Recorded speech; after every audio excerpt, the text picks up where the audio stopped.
오늘 오전에 여러분과 함께 나눌 말씀의 제목은 다니엘의 형통한 생애입니다. 다니엘의 형통한 생애. 그러면 먼저 말씀 한 구절을 보겠는데요. 다니엘서 6장 28절을 보겠습니다. 다니엘서 6장 28절입니다.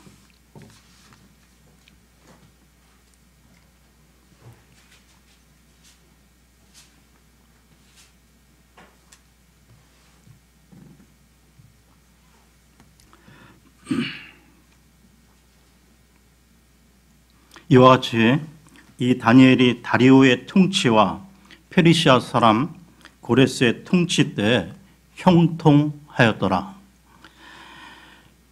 그 세월의 흐름에 따라 역사의 그 흥망, 성세가 이루어지면서요.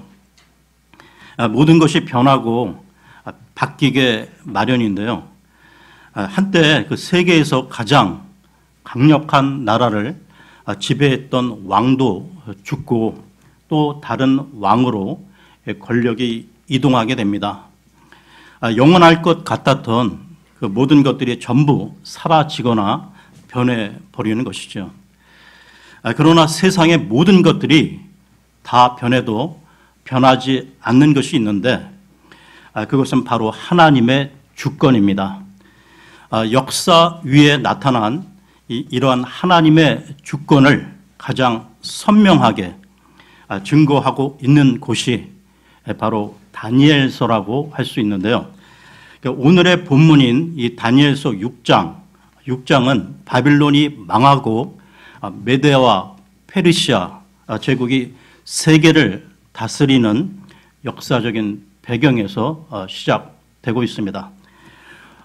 성경에는 이 총리직을 감당한 사람들이 등장하는데요. 최초로 등장하는 곳은 창세기의 그 요셉입니다. 그는 약관 30살에 이집트 제국의 총리가 되었는데요. 성경에는 요셉에 비할 만큼 능력 있는 총리 한 사람이 또 나옵니다. 그가 바로 다니엘이었던 것이죠. 오늘은 다니엘이 과연 어떤 사람이었는지 말씀 가운데 확인해 보면서요. 그로부터 교훈을 얻고자 하는 것입니다. 그러면 다니엘서 6장 1절 2절을 보겠습니다. 다니엘서 6장 1절 2절입니다. 다리오가 온 왕국을 다스릴 통치자 120명을 세워 왕국을 다스리는 것을 기뻐하더라. 또 그가 이들 위에 총리 셋을 두었는데 다니엘은 그 중에 첫째였으니 이것은 통치자들이 그들에게 보고하게 하여 왕에게 손해가 없게 하려 함이더라. 보통 그 한 나라가 멸망할 경우 그 나라의 주요한 인물들은 모두 처형되거나 노예가 되는 게 그 당시의 관례였는데요. 그런데 바빌론에서 수십 년간 최고위직에 있었던 고령의 다니엘이 새로운 제국의 최고위직에 발탁되었다는 것입니다. 이것은 대단히 경이로운 일이 아닐 수 없는데요. 이것은 하나님이 하신 일이라고밖에 볼 수 없는 것입니다. 계속해서 6장 3절을 보겠습니다. 3절입니다. 그때 이 다니엘이 총리들과 통치자들보다 앞섰으니 이는 뛰어난 영이 그 속에 있었기 때문이더라.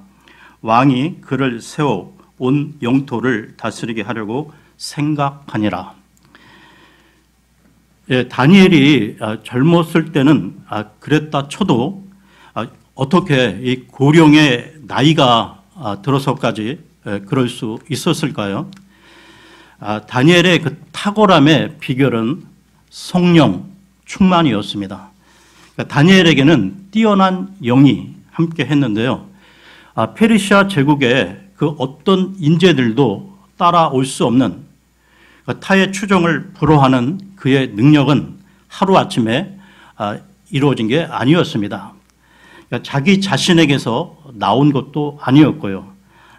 그것은 그가 평생을 하나님만 의지하며 날마다 그분과 교제하며 살아왔기에 성령께서 그 안에 충만히 거하시며 이루어내신 놀라운 결과였던 것입니다. 그런데요, 보통 다른 이들보다 승진이 빠르고 능력을 발휘하여 칭찬을 받으면 그 사람은 시기와 질투의 대상이 되기 쉽습니다. 하물며 다니엘은 이미 멸망한 바빌론의 고위 관료 출신이었다는 것이죠.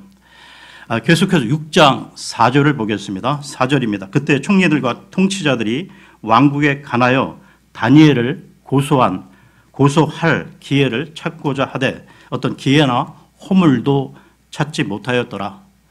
그는 신실하였으므로 그에게서 어떤 실수나 허물도 찾아볼 수 없었더라. 다니엘 그 반대파들은 다니엘의 약점이나 그 허물을 찾고자 했는데요. 그러나 다니엘을 공격하기 위한 그 빌미를 찾기 위한 노력은 오히려 그의 뛰어난 실력을 증명하는 결과를 보여줄 뿐이었습니다. 이 부분에서 우리가 배울 점은 우리가 직업적으로 어떤 일을 하든 간에 그 일에 대해 신실하게 충성스럽게 감당해야 한다는 것이죠. 그것이 곧 삶의 예배이며 하나님을 영광스럽게 하는 일인 것입니다. 하나님은 그런 사람들을 들어쓰시며 그분의 목적을 이루어 가신다는 것이죠. 이와 관련해 잠언으로 가겠습니다. 잠언 22장 29절을 보겠습니다. 잠언 22장 29절입니다.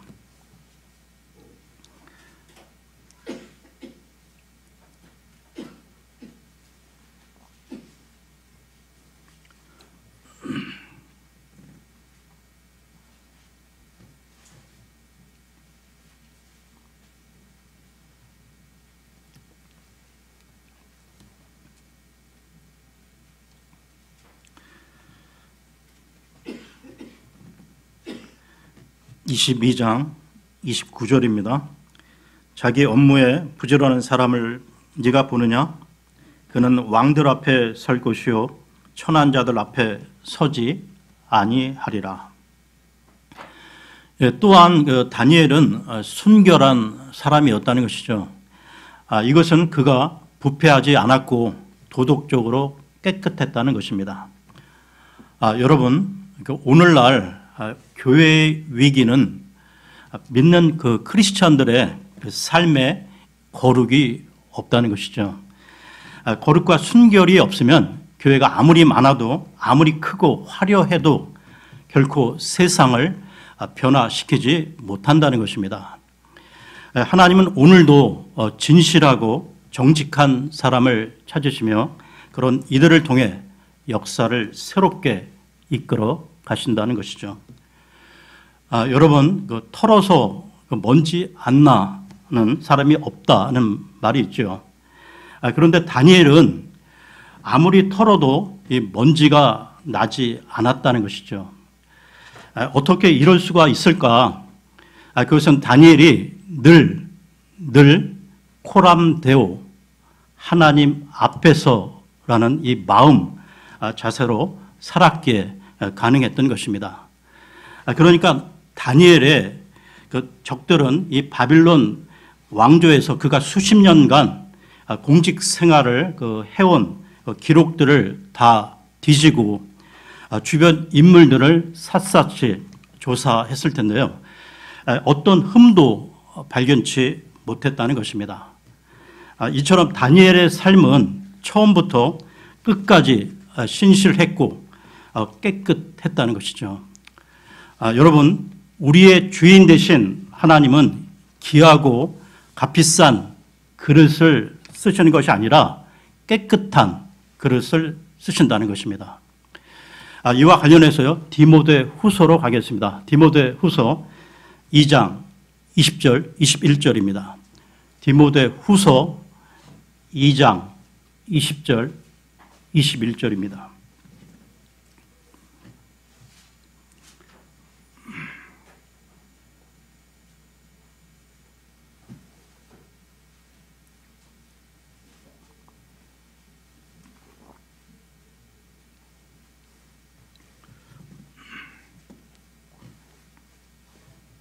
그러나 큰 집에는 금그릇과 은그릇뿐 아니라 나무그릇과 질그릇도 있어 어떤 것들은 존귀에 이르고 어떤 것들은 수치에 이르나니 그러므로 사람이 이런 것들로부터 자기를 깨끗하게 하면 존귀에 이르는 그릇 곧 거룩히 구별되어 주인이 쓰기에 합당하며 모든 선한 일에 예비된 그릇이 되리라.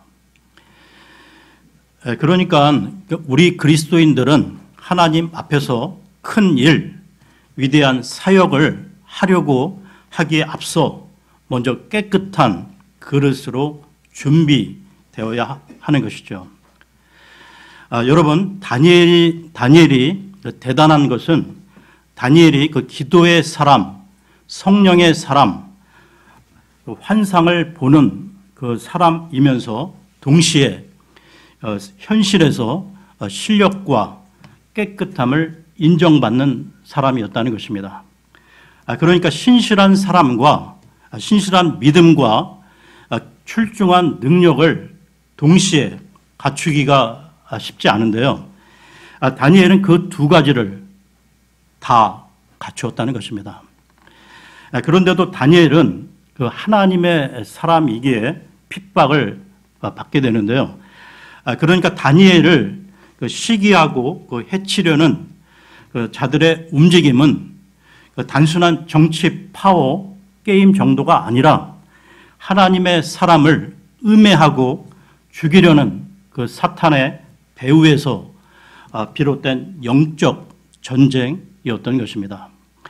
그러면서 음모자들은 마침내 교활한 작전 계획을 실행에 옮기는데요.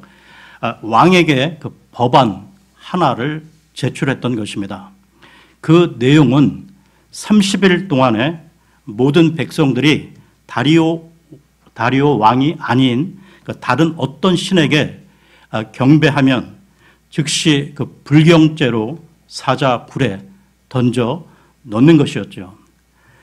왕은 그들의 말에 현혹되어 정말로 모든 신하가 자신만을 높이려 하는 것으로 착각했던 것입니다.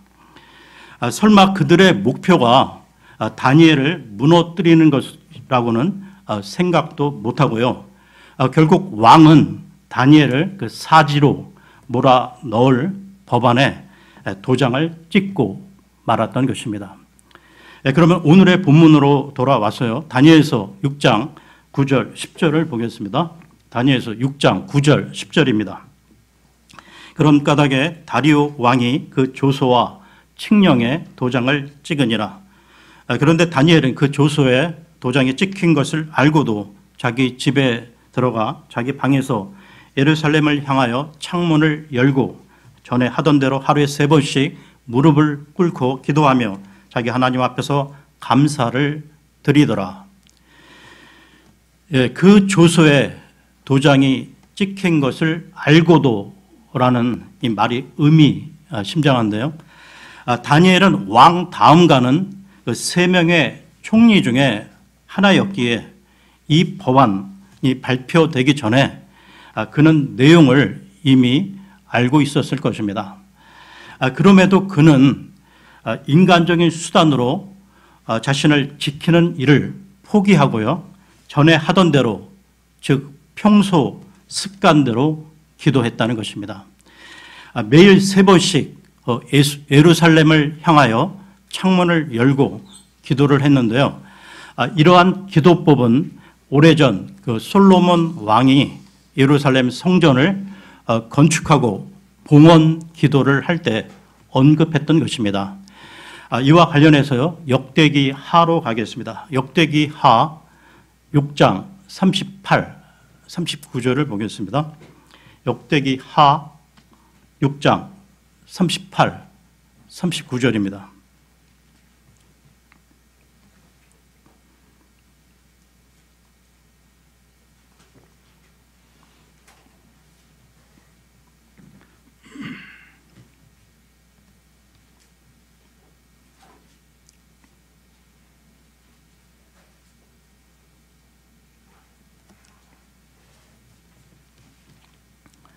역대기하 6장 38, 39절입니다.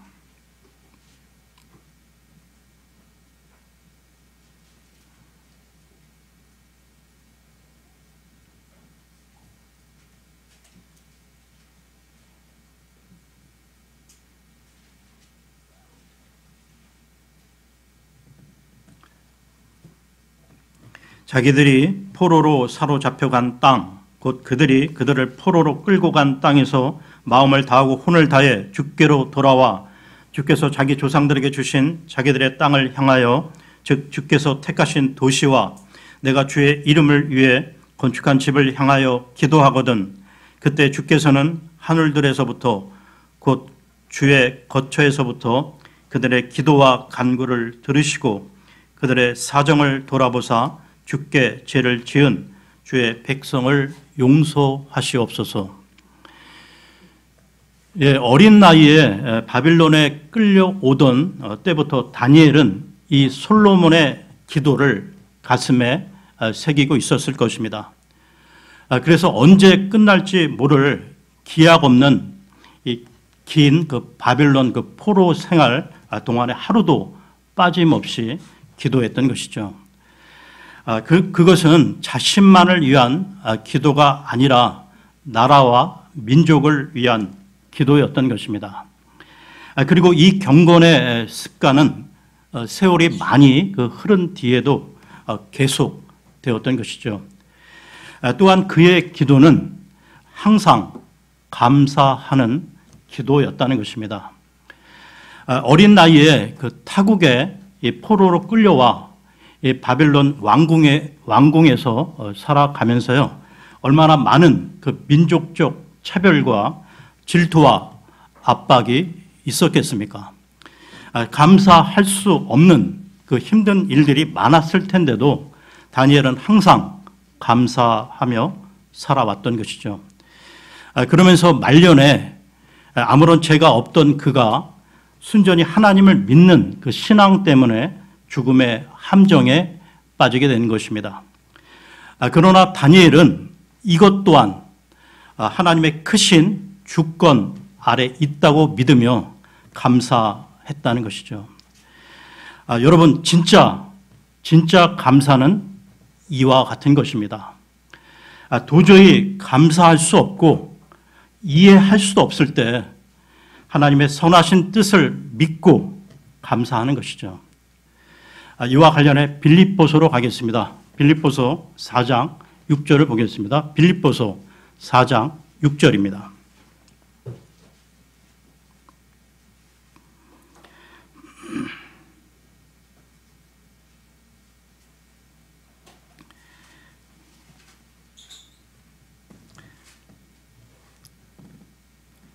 아무것도 염려하지 말고 오직 모든 일에서 기도와 간구로 너희가 요청할 것들을 감사와 더불어 하나님께 알리라. 그러면 다시 다니엘서로 돌아오겠습니다. 아무것도 모르는 이 다리오 왕이 별 생각 없이 자기를 높인다는 말에 현혹되어 승인한 법령이 발효가 되었는데요. 결국 다리오 왕은 자신이 총애하는 다니엘을 사자굴로 보낼 수밖에 없었습니다. 그런데 그때 왕이 다니엘에게 한 말을 잘 보십시오. 다니엘서 6장 16절을 보겠습니다. 다니엘서 6장 16절입니다. 이에 왕이 명령하매 그들이 다니엘을 끌어다가 사자굴에 던져 넣으니라.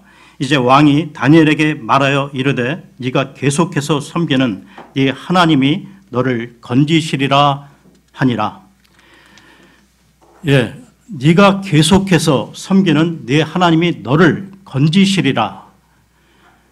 왕은 다니엘이 얼마나 그 하나님을 사랑하는지 알고 있었는데요.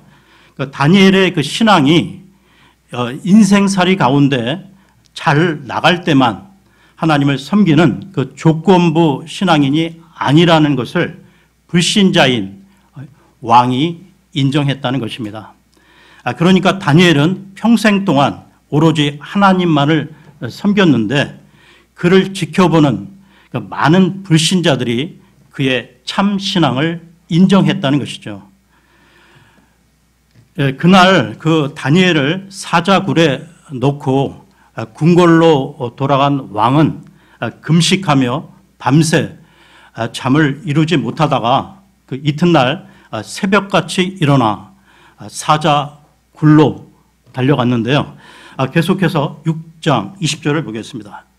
6장 20절입니다. 왕이 굴에 이르러서는 슬픈 목소리로 다니엘에게 소리를 지르며 다니엘에게 말하여 이르되 오 살아계시는 하나님의 종 다니엘아 네가 계속해서 섬기는 네 하나님이 사자들에게서 능히 너를 건져내셨느냐 하매 그때 그 새벽의 정적을 뚫고 다니엘의 그 큰 목소리가 사자굴 안에서 들려왔는데요. 계속해서 21, 22절을 보겠습니다. 21, 22절입니다. 그때 다니엘이 왕에게 이르되 오 왕이여 영원토록 사시옵소서 내 하나님께서 자신의 천사를 보내사 사자들의 입을 막으셨으므로 사자들이 나를 해치지 못하였사오니 이는 그분 앞에서 무죄함이 내 안에서 드러났기 때문이니이다.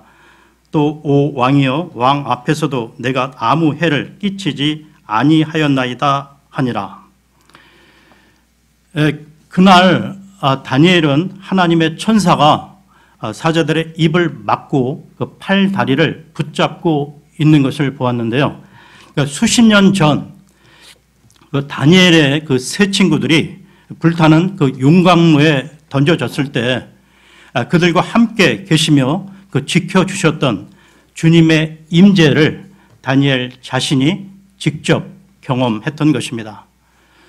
이처럼 그 신앙의 여정 가운데 겪게 되는 극심한 고난과 이 환난은 우리가 주님을 다시 새롭게 강렬하게 체험하게 되는 계기가 되는데요. 욥도 극심한 환난을 겪은 후에 다음과 같이 고백했던 것입니다. 욥기로 가겠습니다. 욥기 42장 5절을 보겠습니다.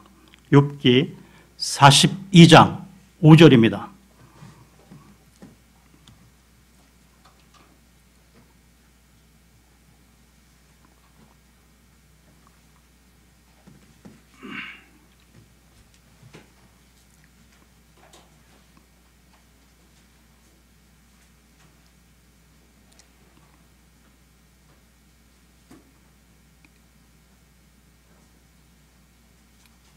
내가 귀로 듣는 것을 통해 주께 대하여 들었사오나 이제는 내 눈으로 주를 배움나이다. 네, 그럼 다시 다니엘서로 돌아와서요. 6장 23절을 보겠습니다. 다니엘서 6장 23절입니다. 이에 왕이 그로 인해 심히 즐거워하며 명령하여 그들이 다니엘을 굴에서 끌어올리게 하매 이에 그들이 다니엘을 굴에서 끌어올린즉 그에게 아무 상처도 보이지 아니하였으니 이는 그가 자기 하나님을 믿었기 때문이더라.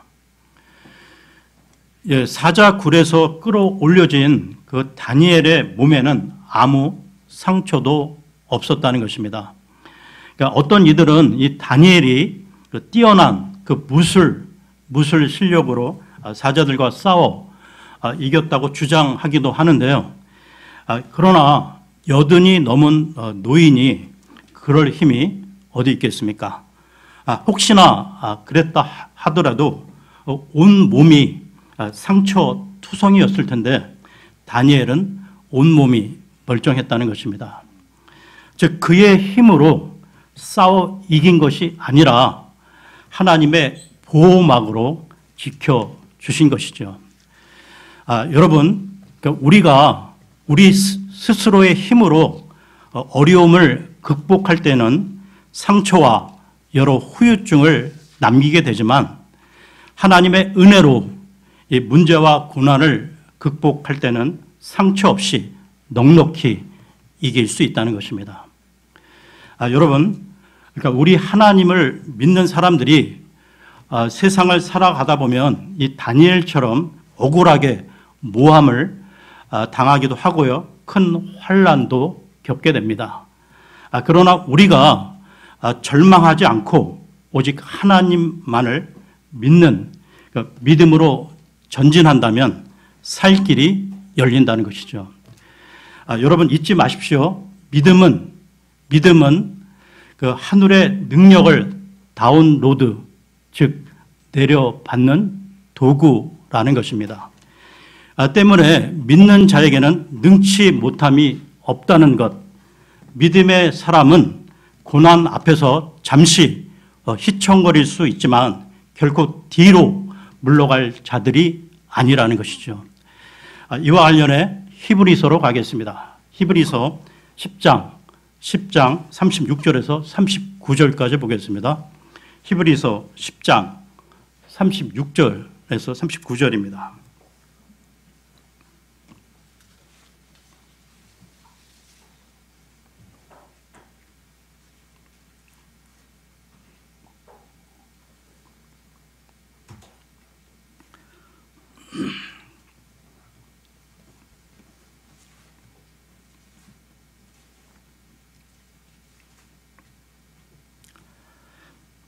너희가 하나님의 뜻을 행한 뒤에 그 약속하신 것을 받기 위해 너희에게 인내가 필요하니라. 조금만 있으면 오실 분께서 오실 것이요 지체하지 아니하시리라. 이제 의인은 믿음으로 살리라. 그러나 어떤 사람이 뒤로 물러가면 내 혼이 그를 기뻐하지 아니하리라. 그러나 우리는 뒤로 물러가 멸망에 이르는 자들에게 속하지 아니하고 믿어서 혼의 구원에 이르는 자들에게 속하느니라. 그러면 다시 다니엘서로 돌아오겠습니다. 사자굴에서 살아나온 이 다니엘을 보고 이 감격한 왕은 즉시 제국 전역으로 보내는 조서를 발표하는데요. 다니엘서 6장 26절, 27절을 보겠습니다. 26절, 27절입니다. 내가 한 칙령을 내리노니 내 왕국의 모든 통치하에 있는 사람들은 다니엘의 하나님 앞에서 떨며 두려워할지니라. 그분은 살아계시는 하나님이시요 영원토록 변하지 아니하실 분이시며 그분의 왕국은 멸망하지 아니하고 그분의 통치는 끝에까지 이르리로다. 그분은 건져내기도 하시고 구출하기도 하시며 하늘에서와 땅에서 표적들과 이적들을 행하시나니 그분께서 다니엘을 사자들의 권세에서 건져내셨도다 하였더라. 왕은 그 전혀 신앙이 없는 그 불신자요 이교 문화에 완전히 젖어 있는 그 권력자임에도 다니엘의 그 하나님을 찬양했는데요. 왕은 그 다니엘이 그 어떤 인간도 살아나오지 못한 그 사자굴에서 털끝 하나 다치지 않고 살아나온 것을 보면서 왕은 하나님이 하늘과 땅에서 표적들과 이적들을 행하시는 능력의 하나님이심을 보았던 것입니다. 여러분, 그 세상 불신자들은 성경을 갖고 있지 않지요. 교회에도 가지 않습니다. 그러니까 그들이 하나님을 볼 수 있는 유일한 통로는 바로 하나님을 믿는 우리의 삶을 통해서라는 것이죠. 여러분, 한마디로 다니엘의 삶은 우상으로 가득 찬 바빌론과 그 페르시아 사람들에게 보여준 하나님의 메시지 그 자체였던 것입니다. 그러므로 우리 그리스도인들의 그 행실, 삶의 모습이 매우 중요하다는 것이죠. 이와 관련해 고린도 후서로 가겠습니다. 고린도 후서 3장 3절을 보겠습니다. 고린도 후서 3장 3절입니다.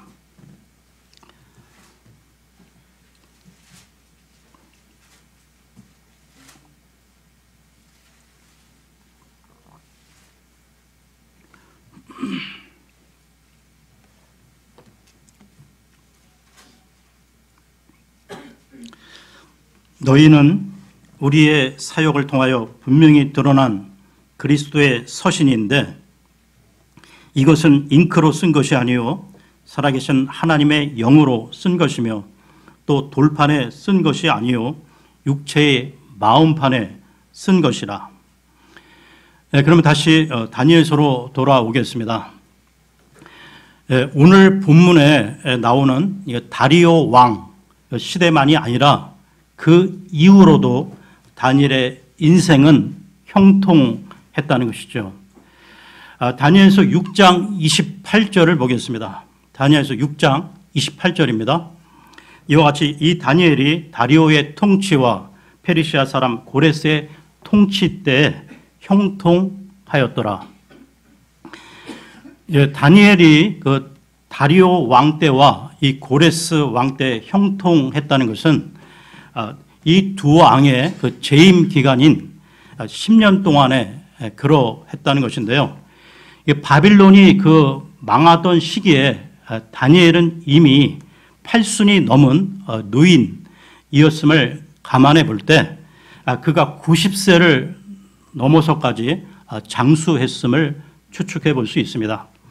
그러니까 어쨌든 그 왕조와 정권이 계속 바뀌는 동안 다니엘은 형통했다고 하는 것이죠.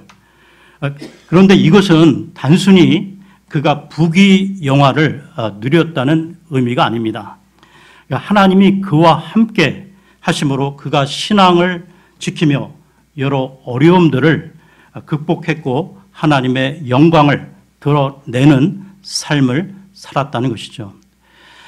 여러분, 우리 믿는 자의 형통은 그 모든 것이 자기가 원하는 대로 이루어지는 그 상태가 아니라 온갖 어려움에도 불구하고 그것을 믿음으로 극복하는 상태를 가리키는 것입니다.